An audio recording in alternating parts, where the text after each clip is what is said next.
একটা গজল গাওয়ার জন্য আমার যুবক ভাইরা বলে দিয়েছে ও মদিনার মাটিরে যে এই গজল গায়ে আমি মদিনায় গেছি, গজলটা কি আপনারা শুনবেন?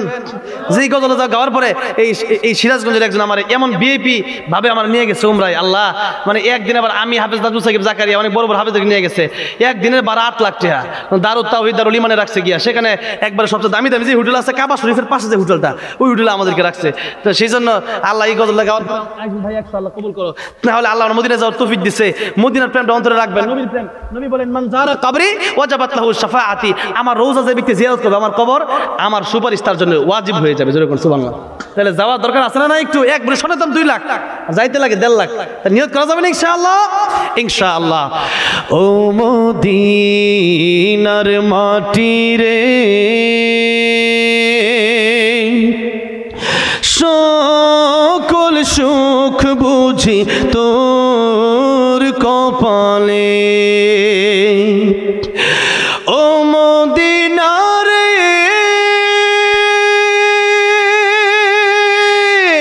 তোর বুকে আমার নবী, যার লাগি পাগল সবই, যার লাগি মাতোয়ার ত্রিভুবন, কাঁদি আমি সারাক্ষণে কখন যাব সেখানে, সহে না আর পরাণে, ও মদিনার মাটি রে সকল সুখ বুঝি তোর কপালে, ও মদিনা রে পাখি যদি হতাম আমি, উড়ে উড়ে যেতাম আমি, থাকতো না মনে কোনো যাতনা, দেহে নাই পাখায় আমার, সাথে নাই টাকায় আমার, কেমনে যাব সেখানে, ও মদিনার মাটি রে সকল সুখ বুঝি তোর কপালে, ও মদিনার মাটি রে সকল সুখ বুঝি তোর কপালে। আল্লাহ সবাইকে বারবার মক্কা মদিনা যাওয়ার তৌফিক দান করেন, জোরে বলেন আমিন। আল্লাহ আমাদের নবীর দিদার আমাদেরকে নসিব করেন, জোরে বলেন আমিন। নবীজির দিদার নসিব হইতে হইলে রাতের বেলা যখন ঘুমাবেন, রাতের বেলা যখন কি করবেন, রাতের বেলা যখন ঘুমাবেন তখন উযু করে ঘুমাবেন। জোরে কোন কি করে ঘুমাবেন, জোরে কোন কি করে? পবিত্র থাকবেন সব সময়, উযু করে ঘুমাবেন, এরপরে ডাইন কাত হয়ে ঘুমাবেন, এরপরে কি হয়ে ঘুমাবেন? আর কেউ দিতেছে টাকা পয়সা, আর কেউ দিলে নামটা মহিলাদেরকে না দিলে ইনশাল্লাহ আমাদের জুনায়েদ ভাই আসতে দিয়ে দিবেন ইনশাল্লাহ। তো মহিলারা কেন কয়েকজনের নাম পাইছি, তো পুরুষরা তো ঠিক আছে আলহামদুলিল্লাহ, আজকে তো সব পুরুষরা আগেই গেছে, এরপরেও মহিলা প্যান্ডেল থাকলে একটু ওখানে স্লিপ বা কাগজ পড়া দেন। হুজুর আসছে, জুনায়েদ ভাই আসছে, এখনো আসে নাই? হ্যাঁ ফোন দিয়ে দিলে কাছাকাছি কোন জায়গায় আসলো? আচ্ছা বুঝছি। হ্যাঁ আচ্ছা, মা বোন যারা আছেন এদের কাছে একজন বাচ্চা পাঠায় দেন একটু, তারা হয়তো দিতে চাইতেছে, লোক পাইতে। হ্যাঁ কোথায়? আচ্ছা আচ্ছা, হ্যাঁ আলহামদুলিল্লাহ প্রধান বক্তা চলে এসেছেন। দিনে একটা মাহফিল ছিল, অনেক কষ্ট করে এখানে আসছে। হ্যাঁ একটা আজানের জন্য আজান দিলে আবার বলছেন অনেকে কষ্ট পায়, আবার কি আজান নাকি দিতাম আজান? আল্লাহ আজান তো আসলে আল্লাহর নাম, আল্লাহ রাসূলের নাম, আজান হচ্ছে পৃথিবীর শ্রেষ্ঠ ধ্বনি, যে কোনো সময় দিতে পারে, হারাম কোন চাইছে হারাম। তাইলে অনেকে রাইতে কি আজানটা 2-2.5 ঘন্টা ওয়াজ করে একটু আজান দিমু, এটা মানুষের পিপাসা কলিজা ঠান্ডা হবে, জোরে ঠিক না? ঠিক। কারি উবাইদুল্লাহ রহমতুল্লাহ আলাইহি আজানটা দিতেন রেডিওর সময়, যে আজানটা, হে আজানটা আমি গাড়ি হেরাই যখন উঠতেছি তখন মসজিদে বেলাল একটা আছে, তো হ্যাঁ না ইমাম সাহেব আবার বাংলাদেশের, কথা বলছেন বিদেশে অনেক বাংলাদেশের ইমাম আছে, আমরা তো কদর করতাই না, এরা লয়ে জায়গা সব বিদেশে, কাতারে প্রায় মসজিদ ইমাম বাংলাদেশের, কথাটা বুঝছেন। আমিও কাতারে তারাবি পড়াই, কিয়ামুল লাইল পড়াই রমজানে। হ্যাঁ, তো এরপরে এখন যেহেতু ওখানে জিজ্ঞেসি আমার হুজুর কইতাছে আমনে দিয়ে নাম গাড়ে হেরাই উঠতেছে, ওঠার আগে ছোট একটা মসজিদ আছে, মসজিদে বেরো আমার আজানটা আজকে আমরা দেন, তাহলে বাংলাদেশে না গেলে তো আসলে কৃপণতা হয়ে যায়, ঠিক না? তাই একটু জোরে আল্লাহু আকবার বলতে হবে, তাহলে দেবো। জুনায়েদ আল হাবিব সাহেব আস্তে আস্তে জোরে কোন তো আল্লাহু আকবার। এই আওয়াজে আজান দেওয়া যাইব না, শয়তান যেন মির্জাপুর এলাকাতে না থাকতে পারে, ঠিক না? ঠিক। হ্যাঁ, কাজীহারা এলাকাতে না থাকতে পারে, কিন্তু জোরে জোরে আল্লাহু আকবার, প্রত্যেক লাইন শেষ হবে আল্লাহু আকবার বলবেন। রাজি আছেন? দেখে তাইলে দেওয়া যায়। আপনার যতক্ষণ একটু মানে ভালো ইমান আওয়াজ দিবেন, আমি আছি। আল্লাহু আকবার, আল্লাহু আকবার,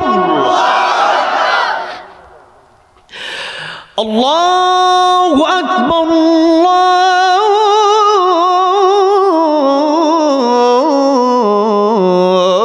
আল্লাহু আকবার। আশহাদু আল্লা ইলাহা ইল্লাল্লাহ,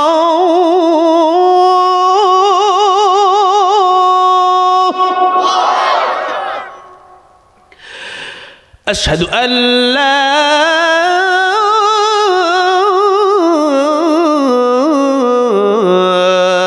ইলাহা ইল্লাল্লাহ,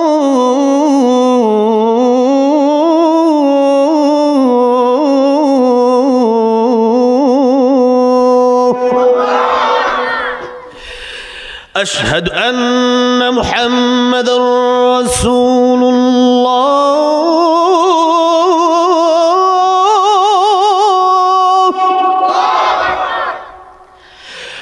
أشهد أن محمد رسول الله।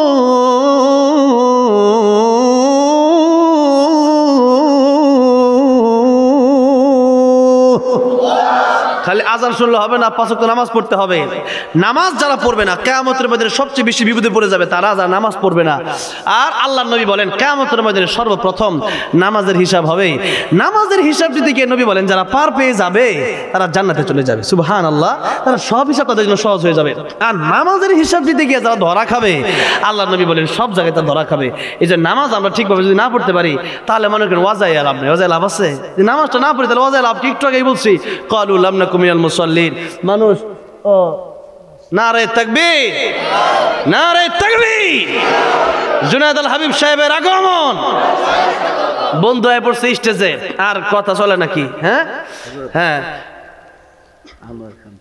আনোয়ার খান নগদ 5,000 টাকা আল্লাহ দান কবুল আর মঞ্জুর করেন, জোরে করেন আমিন। আলহামদুলিল্লাহ, প্রায় 3-4 লাখ টাকার মতো হইব মনে হয়, শীত যাই না। একজন তো আমার প্রধানমন্ত্রী আমার আঙ্কেলের ছেলে তো 1 লাখই দিয়ে দিছে। এই সবসময় তারা দেয়, তারা যারা বেশি দেয় সবসময় দেয়, আর যারা দেন নাই এরা পরে দিবেন ইনশাআল্লাহ। আমার ভাই জুনায়েদ আল হাবিব সাহেব ইনি চলে এসেছেন। ও আচ্ছা, মুফতি আমাদের এখানে একজন আলেম আসছেন, দিল খোলাসা জাহিদ খান, ও আলেমদের সাথে ভালো সম্পর্ক। উনি একটা বই, যে কথা হীরার চেয়ে দামি, মানে অনেক আমলের অনেক দামি দামি কথা, আরো বই লিখছে। হ্যাঁ, আমি যদি কি এটা মানে এতিম হতাম, এরপর আরো বই লিখছে আমি যদি শহীদ হতাম, অনেক বড় বড় বই লিখছে। কিছু বই নিয়ে আসছে, আপনারা এই কিতাবগুলো সংগ্রহ করবেন, পড়বেন, ইনশাআল্লাহ অনেক ফায়দা হবে। ওনার কাছ থেকে আপনারা নেবেন না 100 টাকা করে। হ্যাঁ, 100 টাকা করে, 100 টাকা আর কি, একটা বইটা নিয়ে যাবেন ইনশাআল্লাহ। আমি দেখছি কোরআন হাদিস ভিত্তিক অনেক সুন্দর আলোচনা উনি লিখেছেন কিতাবগুলোর ভিতরে। সুমাইয়া 500, জুবাইর আমার নামে একজন 500। আল্লাহ জানার বরকত দিও। আমার জন্য হাবিব ভাই চলে আসছেন, অসুস্থ, বেশি কষ্ট দিবেন না ইনশাআল্লাহ। মানে যতক্ষণ থাকবে, কণ্ঠ তো সুন্দর, বুঝছে না? আলোচনাও সুন্দর, সারা দেশে আলোচনা করে। সেই কিশোরগঞ্জ থেকে দিনে মাহফিল ছিল, সেই অনেক অত্যন্ত কষ্ট করে আসছে। জুনায়েদ আল হাবিব আমার ভাই অসুস্থ, আল্লাহ যেন শিফায়ে কামেলা আজলা নসিব করেন, জোরে বলেন আমিন। সারা বিশ্বময় আমার ভাইয়ের কণ্ঠকে আল্লাহ কবুল করেন, জোরে বলেন আমিন। জুনায়েদ আল হাবিব আলহামদুলিল্লাহ, বাংলাদেশে 2 জন, একজন আছে তো আমরা জানি, আরেকজন হচ্ছে এই জুনায়েদ আল হাবিব। আলহামদুলিল্লাহ, সারা দেশের বিভিন্ন আলোচনা আমার বন্ধু মানুষ, একবারে আমার সবচেয়ে কাছের মানুষের একজন হচ্ছে আমার বন্ধু জুনায়েদ আল হাবিব। হ্যাঁ, ভাই আমাকে এই মাহফিলের কথা বলছে, পরে এই মাহফিলে রাখছিলাম। তো আলহামদুলিল্লাহ ভাই আসছে, আলহামদুলিল্লাহ অনেক আগেই আসছে, খাওয়া দাওয়া করে এখানে আসছে। তো আপনারা ভাইয়ের জন্য দোয়া করবেন, আমাদের জন্য দোয়া করবেন, আল্লাহ যেন আমাদেরকে হ্যাঁ আপনাদের খেদমত বেশি বেশি করার তৌফিক দান করে, জোরে করেন আমিন।